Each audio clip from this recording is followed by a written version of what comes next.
With 2023 beckoning and the election frenzy in the country becoming more stronger each day, politicians are increasingly becoming visible, making more and more promises. Primary education from grade 1 to grade 7 must be provided completely free. Every village, in 3 years, there will be a ball in a run solar. Patinongopinda tunhu chekutanga kukudzorerai pamakaziwa navamugabe. Toda kudzorera maticha kwavaiva kwokuti ticha aizikanwa semunhu aitenga zikoti zheadmaster nenyaya yokuti anga ane udzamu nejikiniki. But are these promises going to be fulfilled? The electorate is pondering on who to vote for in the council, parliamentary, and even presidential election. We bring you the candidate, where we interrogate their plans, their manifestos, their programs, to make sure that we give you information to make a choice on who to vote for. The candidate on Sly Media TV.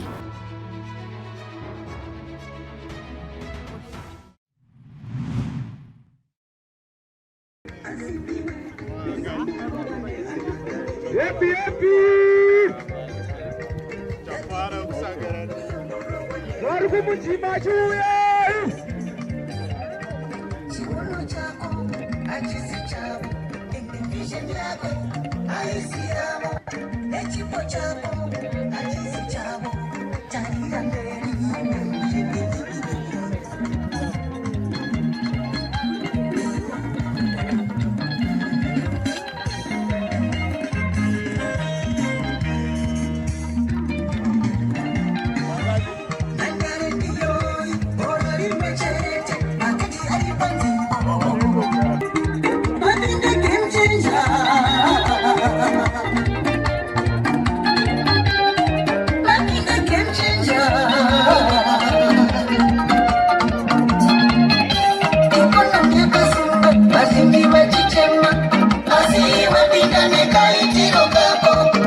Mukati menzvimbo ino nechinangwa chekusunungura nyika. NCA bato revanhu, president wedu Madhuku, kansela wedu Agnes Duye, NCA waye. Notenda utungamiri wakagara wabva kwarara simukai.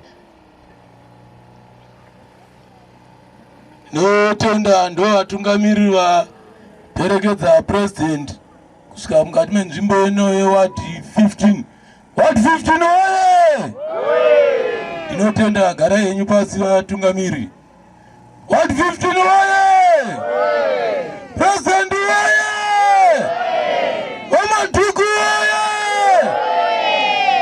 Inotenda nguva ino ndakusumudza mutungamiri wedu Lovemore Madhuku wasangane ne Ward 15. Ward 15 waye! Inotenda president sangana ine wana.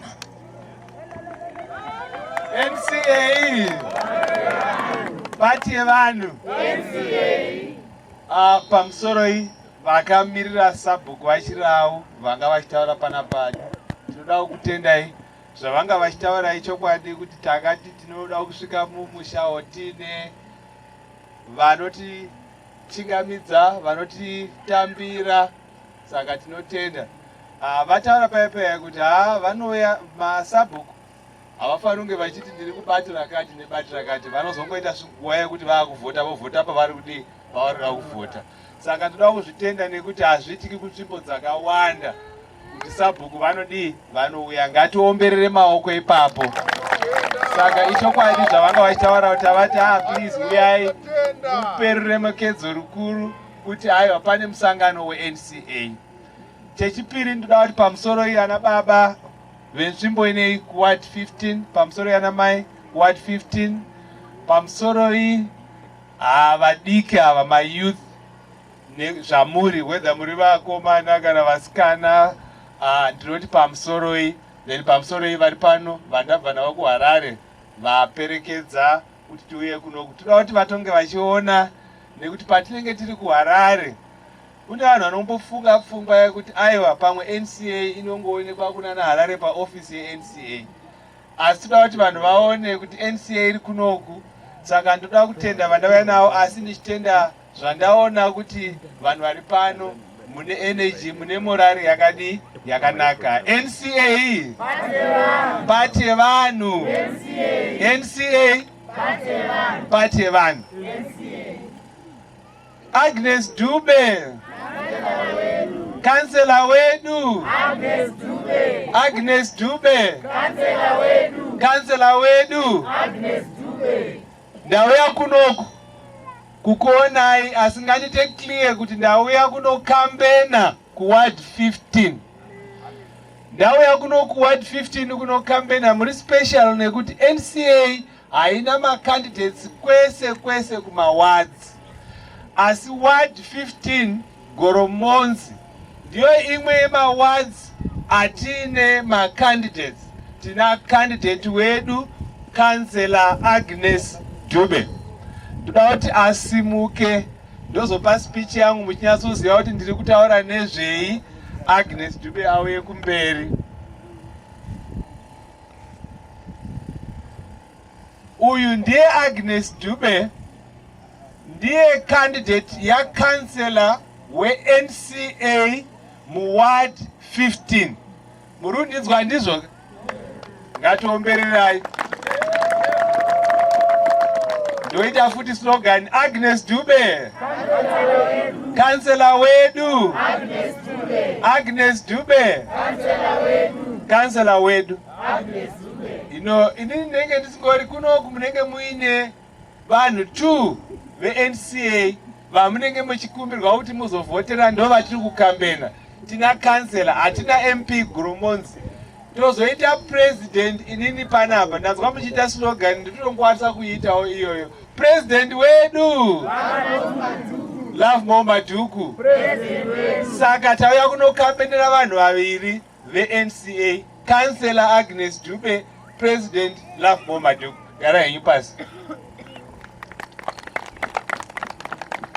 Ndinoda kukumbira kuti nekuti mauya pano makamirira vamwe vakawanda vasiri pano, toda kuzwa kuti mashoko andiri kutaura pano, chikumbiro chikuru chandoda kuti muendese kune vanhu kunotaurirawo vamwe vanhu vasiri pano, kuti patakaenda kumeeting kurally yeNCA yekuward 15 Goromonzi paimbonzwi chii chatiri kukumbira. Tiri kukumbira mavotes. Ndoda kutaurirai kuti bato reNCA sei riri bato rinokodzera kuvhoterwa. Bato reNCA sei riri bato rinokodzera kuvhoterwa. Agnes Dube, councillor weNCA sei achikodzera kuvhoterwa. Inini panapa sei ndichikodzera kuvhoterwa. Ndo zvandoda kutaura nezvazvo chete. Ndapedza kutaura izvozvo ndinozokukumbiraiwo kukumbirisisa kuti mufambeyo kuenda kune vamwe vanhu muchikumbira mavhotsi. Bato reNCA harina kutanga riri bato rezvematongerwo enyika. NCA yakatanga iri musangano waitoda bumbiro remutemo rakanaka rinonyorwa nevanhu. Then pakazosvika muna 2013 nyika yakapuwa bumbiro remutemo rakavhota vanhu yes vakawanda nevashoma vakavhota no. Asi yes yakavhotwa nevanhu vakawanda, vese vakavhota yes. Vashoma chete vari muzano PF ndo varofunga kuti vakaita zvakanaka. Asi vamwe vese vari kuona kuti vakavhoteswa yes pasina, vakanyeperwa kunzi aiwa bumbiro remutemo riripo iri rakadii rakanaka. Murundidzwa ipapo handizve? Bumbiro remutemo ratinaro muZimbabwe ndo riri kukonzera matambudziko atinawo. Matambudziko atinawo anobva pakuti nyika yedu haina foundation inoita kuti vanotungamirira nyika vange vaine mavanotungamirwa kuti ita izvi hauiti, izvi unoita, izvi hauiti, izvi unodi unoita. Vanhu vachipiwa simba rekuti vakwanise kutonga vanhu vatonga kuti aiwa apa hauite. MuZimbabwe munomu haukwanisi kutaurira mutungamiriri wenyika kuti izvi itai zvausi kuita. NCA bato revanhu ndizvo zvinoita kuti nyika isabudirira. Kana nyika isina mutemo wakasimba unotonga vanotungamirira, nyika iyoyo haibudiriri. Muri kundinzwa handizve? Ndo zviri kukanganisira kuti Zimbabwe isaenderera mberi. Saka bato reNCA riri mupolitics kuti Zimbabwe izotanga kuita bumbiro remutemo chairo chairo rakanakira munhu wese, rinoita kuti nyika yedu ibudirire, itungamirire vatungamiriri vafambe mune zvakadi, mune zvakanaka. NCA pati yevanhu. Patiri panapa maona kuti vamwe vanhu vakawanda vanokwanisa kutotya kuti aiwa zvematongerwo enyika hazviitwi neni, zvematongerwo enyika zvinoitwa nevamwe vanhu. Mukaenda nemamwe mapato, bato riri kutonga izvezvizvi ndiro bato riri kufamba richishandisa mari yakawandisa zvisingaiti. Muri kuzviziva kaizvozvo? Vanoti campaign yavo, mukaona campaign yeZANU-PF izvezvizvi haisi campaign kungotaridza vanhu kuti tine mari. Muri kutenderana ndizvo? Campaign yeZANU-PF kutaridza vanhu kuti tine mari. Ukavati ko isusu sei tisina mari, imi muine mari, and mari yacho iyoyo seiko muchingoishandisa kukampeina kwete kuishandisa kuti nyika ienderere mberi iite development yakawanda? Havana mhinduro, vanotora upfumi hwenyika kuti varambe vari pachigaro. Ndo zvinozogadziriswa kana bumbiro remutemo rikaita zvakadi zvakanaka. So ndo zvatiri kutanga, ndo chinangwa chekutanga cheNCA. Kune vamwe vakuru vari munomu, ndakambouya ndikataura nevakuru tina kansela kumba kwavo, vachida kubvunza kuti NCA yenyu chii chayakasiyana nemamwe mapoka ezvematongerwo enyika. Hakuna rimwe boka muZimbabwe munomu rinofunga kuti bumbiro remutemo riripo rakashata. Bumbiro remutemo riripo ngarigadziriswe. Zimbabwe kuti ienderere mberi ngaitangire pasi ite bumbiro remutemo rakadi rakanaka. Hakuna imwe pati inofunga zvakadaro. Saka nenyaya iyoyo takatosiyana nemamwe mapato. Munotaurira sabhuku kana vanyaenda votaurira vamwe vanhu vari muGoromonzi muno, handizve? NCA yakasiyana nemamwe mapato ari muZimbabwe nekuti NCA inobhilivha kuti chiri kukonzeresa kunetseka kwemunyika, hatina mutemo wakanaka unotungamirira vari kutungamirira nyika, handizve? Mutemo wakanaka unotungamirira vari kuenda kuparliament. Izvezvizvi munoziva kuti munhu akaenda kuparliament anosvika akangogara ongozouya kuti ndivhoterei, anotora 5 years. Ndiri kunyepa here? 5 years dzapera munozomuona futi akuya ndaakuda kudii kuvhoterwa.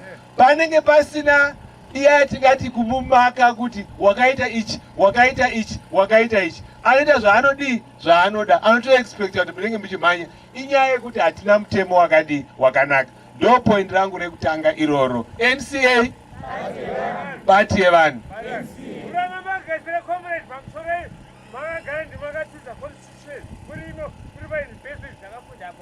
NCA bati yevanhu. Tichataura nhemu zvaita. Ndoenderera mberi. Pamunopedza pano makunyora zvinhu chekutanga iconstitution. Chechipiri, NCA ibato rinoda kuti kutungamirirwa kwenyika kunge kwakatarisa vanhu varombo nevanotambura nevasina simba. Chinonzwi muchirungu vanhu vari poor and marginalized. Mandinzwa handizve? Poor and marginalized. Madzimai mazhinji havana simba, vana vadoko havana simba, varombo havana simba. Saka development inounzwa neNCA inenge yakangotarisa chete munhu ari pasi anotambura. Munhu ari pasi anotambura nezvinhu zvakawanda. Chekutanga, kana akarwara anoda kuona kuti ane chinhu here, anokwanisa kurapwa here akapona. Tinenge tichizoti seNCA vanhu vanofanira kurapwa pasina kuti une mari here kana kuti hausina mari. NCA bati yevanhu. ndanzwa zvichitaurwa zvekuchikoro. Isusu se-NCA kusiyana neZANU-PF. ZANU-PF inongotaura chete kuti haiwa vanhu vanoenda kuchikoro havatsvagi mare, muchapiwa basic education. Pane ere munhu ari panapa asingabhadhari mare kuzvikoro kwatinoendesa vana kubva kuprimary? Aripo here panapa? Ndabvunza, pane ere munhu ari kuti haabhadhari mare kuzvikoro panapa? Vanhu vanobhadhara. Kwana mai varapa munobhadhara here mare kuzvikoro? Ndizvozvo. Alright, zvakanaka. NCA yauya kana yaane hurumende yakanaka. Zvese izvozvo panenge pasina kana cent ramunenge muchibhadhara. NCA pati yevanhu. Apa ndazvitaura nekuti vezano vanokwanisa kutaurira kuti ndozvavanoita, but havazviita, ndizvoka. Vezano vanokwanisa kutaura kuti haiwa unoenda kuchipatara ukanorapwa mahara, tinopa basic health yakanaka, but kune munhu akamboenda kuchipatara akabhadhara mare here patiri panapa? Asi kana NCA yavapo, tine upfumi hwakakwana kuti education yedu nehealth yedu, murombo neasina akwanise kurarama zvakanaka. Haufi nekuti hauna mari. Murundizwaka, havana vako havatadzi kuenda kuchikoro nekuti hauna chi? Hauna mari. NCA pati yevanhu. Then tinoda kutaurazve nyaya inozobatwa nevanhu vakawanda. Isu NCA tikaona mukana wekutungamirira, tichaita kuti upfumi hwenyika huende kune zvenyika, kwete upfumi hwenyika hunoenda kune vashoma vanoushandisa kwezvinhu zvavo. Zimbabwe inyika yakapfuma, ine zvinhu zvakawanda. Tine ivhu rakanaka rinorimika richibva, handiti munozviziva izvozvo. Tine zvicherwa zvakawanda, tine mhuka dzakawanda dzinotunza vanhu vakawanda. Dambudziko renyika nderekuti upfumi hwenyika hauendi kune vanhu vazhinji, hunopinda mune vanhu vashoma. Nyika yedu haisi nyika yevarombo, inyika yakapfuma. NCA pati yevanhu. Saka chiri kushayikwa muZimbabwe ihurumende inotambira upfumi hwenyika yohushandisa kune vanhu venyika. Ndo zviri kushayikwa, tanzwanana ndizvoka. Mukazozvibatanidza, ndizvotaura pakutanga kuti hatina mutemo wakanaka, hatina bumbiro remutemo rakanaka, rinozoendesazve kuti kana upfumi hwauya hunopinda mupockets yevanhu vashoma. Wapinda mumapockets evanhu vashoma, vanhu vaya vanotokanganwa kuti vari kuisa mapocket avo, vanozoti nguva yekukambena, sezvandataura pakutanga, vokanganwa kuti vanhu vari kuona kuti vanhu ava vane mari dzakawandisa. Ndonzo vanofamba vachidisplaya pese pese as in the name of a campaign. Ndo kukanganisika kwakaita nyika yeZimbabwe. Ndakuda kupedzera kuti NCA yakasiyana papi nemamwe mapato asiri ZANU-PF. ZANU-PF ndo yatisi kuda nekuti ndiyo iri pakutonga. Hatichadi kuti vanhu vavhotere ZANU-PF. NCA pati yevanhu. Reason yatiri kudaro ndeyekuti hazvirambidzwi kuti munhu kana akatungamirira, apedza kutungamirira time yake yapera, anofanira kumbomira apa otaurira vanhu kuti pa5 years ndakaita chinhu ichi neichi neichi chatinokwanisa kubata. Handizve ZANU-PF yaane makore 43, handiti muri kupanza ipapo. Haikwanisi kuakaunda for each year kuti alright maane 43, gore rekutanga makaita chi, kusvika pa43. Zvinhu zvavakaita zvinhu zvemunhu anenge ari muhurumende kwegore rimwe chete. Muri kupanzwa ipapo. 1 year vakati akagadzira maroads avagadzira aya haanga akaundi for hurumende yagarapo for 43 yes. Tauya nekunoku kudai tauya nehurumende ine musoro 43 years, patasiya road up ringafanira kunge riri road rakanaka. Muri kupanzwa ipapo. Saka ZANU-PF haisi kukwanisa kutaura kuti zvii zvinhu zvayakaita kubva payakatanga kutonga kubva muna 1980. President varipo vamunangagwa vari kuti aiwa pakatanga inonzi Second Republic. Vari kuita sekunge Second Republic ndeimwe hurumende isiri yeZANU-PF. Ndizvo vanotaura ndizvo. NCA pati yevanhu. Ana mai apa ngatizive kuti vamunangagwa nepati yavo ndo vanga vari muhurumende kubva muna 1980. Saka tisatendedza vamunangagwa kuti vati ivo pavakatanga kutungamirira voti apo pane road rakati, apo pane chi, vari kufamba vachikambena vachivhura zvinhu zvinosakavaka health center apa, takavaka chakati. Handi munoona vachiita izvozvo? Hazviverengwi zvinhu zvishomanani kune hurumende yagara for 43 years. Saka nenyaya iyoyo tinoti aiwa ava chivati hatikuvengi, asi nguva yamakagara pazvigaro yakadii? Yakakwana. Tiri kuwirirana here ipapo? Saka ndaona kuti tawirirana stereka, handizveni? Zanu PF iri kunzi nenyaya yekuti tinonzi every 5 years ngativhote. Munhu wega wega anenge aisa pfungwa dzake asangonovhota, ngaatarise vanhu aya akavamaka ne43 years. Musatarisa Zanu PF ne2 years kana ne4 years kana dzavachiwenga vanga vari musoja vositanga kuita vice president. Voti kanganwai zvatakaita kutangai kuverenga pandakatanga kuita vice president. Hamusi kuona kuti kusafunga kuti vanhu vedu havafungi ndozvanofunga, handizveni? Tauya kuno Goromonzi kuti muchitarisa Zanu PF itarisei ukama hwayo hwese. And nenyaya iyoyo hakuna kana munhu angati aiwa vanonzi vakaita chinhu for 43 years. Zvavakaita izvozvo vaitofanira kuita something, handizve? Haungati hanzi daita, vaitofanira kudii kuita something nekuti vanga varipo. Saka ivava tovati vaini mamwe mapoka ezvematongerwo enyika asiri Zanu PF ari kuuya vachitsvaga kutsigirwa. Mapoka iwawo hapana kana umwe wavo akambotonga nyika, mandinzwa here? Hapana akambodii? Akambotonga. NCA pati yevanhu. Saka havana chavangati vari pamberi pedu, handizveni? Vanouya unotsvagawo chi? Rutsigiro. Isu tiri kutsvagawo chi? Rutsigiro. Musazonzi kune imwe pati aiwa iyo iri nani kune iye. Hapana measurement, handizveni? Hapana chinonzi chi? Measurement. Tikataura mazuva anoshandiswa nevamwe vanoti hapana evidence yekuti umwe mutungamiriri ari paballot tinenge tiri 11 mukabvisa Mnangagwa panosara 10. Mandinzwa handizveni? Mnangagwa ndiye watati haiwa uyu ngaajajwe kubva muna 1980 because iye ari kuenderera mberi nezvaitongwa kubva muna 1980. Moti zvava Mnangagwa zvakadii? Zvakakwana.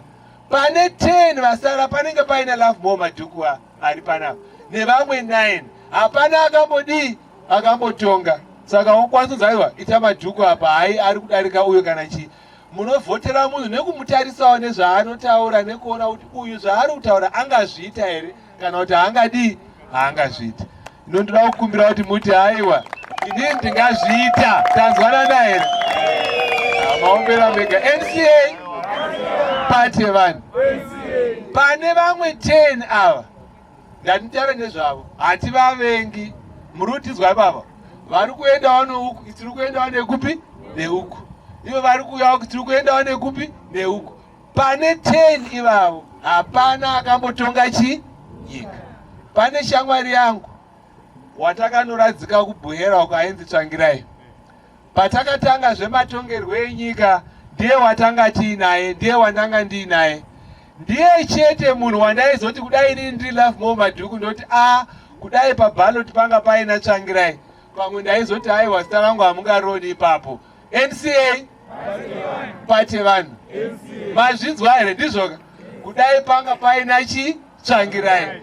Ndiye shamwari yangu yatakatanga nayo kuti akuopoza Zanu PF kubva muna 97 tiri ku-NCA tikapinda 1999 tikafoma pati yeMDC tanga tiri tese. Ndiye wandanga ndinaye nevamwewo, ndiye chete wandaizoti uyu tingamuendesa pamberi. Vamwe vese ava kungotaurawo zvavo, vamwe vacho vanenge vachingofunga kuti vari pamberi, asi zvavari kuita kungodii zvavo? Kungotaura. Hapana aripo angati iye anokwanisa kutonga kana kutungamirira kupfuura Lovemore Madhuku. NCA pati yevanhu. Saka chikumbiro changu kune vanhu veGoromonzi Ward 15 ndinokumbirawo kuti musi wa 23 August mwakuenda kunovhota monotarisa pamakanselas panenge paine Agnes Dube anenge akamirira NCA. Ndaikumbirawo kuti mumuvhotere sakansela weNCA. Tinowirirana here papo? Mavhotera Agnes Dube maisa mukansel munhu ari kuziva kuti chiri kukanganisira nyika kutanga nekutanga. Hatina mutemo kuti vatungamiriri vaite zvakanaka. Munhu anoziva kuti chinhu chinoshanda kutarisa varombo nevanonetseka zvinotaura pakutanga paya ndizvoka. Iye achakushandirai zvakanaka muward 15. Ndaikumbirawo kuti mumuvhotere. Mavhotera Agnes Dube, mavhotera NCA, mavhotera Lovemore Madhuku. Then munozopiwa ballot rapresident. Rapresident ndakutaurirai mosiya vaMunangagwa. Handizvo here? Nekuti vaMunangagwa vakatonga nyika, vaitongerwa naMugabe, vaitonga neZANU-PF yavo yagara inofanira kumbozorodzwa. Panosara 10 pa10 ipapapa. Ndinokumbirawo kuti moti aiwa ngatimbovhoterawo Lovemore Madhuku kuti aite president. NCA bato revanhu. Tiri kuona kuti tiri kufamba tese zvakanaka. Musazonetseka kuti mabvunzwa kuti seiko iwo waunovhotera Madhuku. Hausi kuvhotera vaMunangagwa. Anza yaMunangagwa munayo, handiti ndizvo? Ava vakatonga nguva yakareba. Ava nguva yavo yambodi yakwana, nyika yaendere mberi, wabvisa. Ko pa10 apa? Pa10 apa hapana vakambotonga nyika. Ende hapana ungati ungapinda vaMadhuku. VaMadhuku ndo vandada. Tawirirana ndizvo. Ndo zvandiri kukumbira kuti zviitike. Ipapo apa pamuri kuvhota, ndaikumbira kuti muende munotaurawo nevamwe. Usangoenda wega. Unonotaurawo nevamwe. Nezvamakaita panapa, umwe naumwe wenyu akanotaura nevakawanda, Goromonzi yese inei tinoona mavhotsi NCA. NCA bate vanhu. Saka ndapedza, ndinokutendai nekuteerera kutaura kwatanga tichiita. Tinoda kutendai, please mosara nekuti nguva yaenda pamwe handizokwanisi kudzoka kunoku tisati avhota. Mapanzwa handizve. Saka musazokanganwa ndikaona mukana ndinodzoka. Asi 23 August tinenge tichikumbirawo tinge tine rutsigiro rwenyu. Maita henyu NCA bato revanhu. Maita henyu. Thank you. Oh yes, we wait upon you. Our meeting Goromonzi.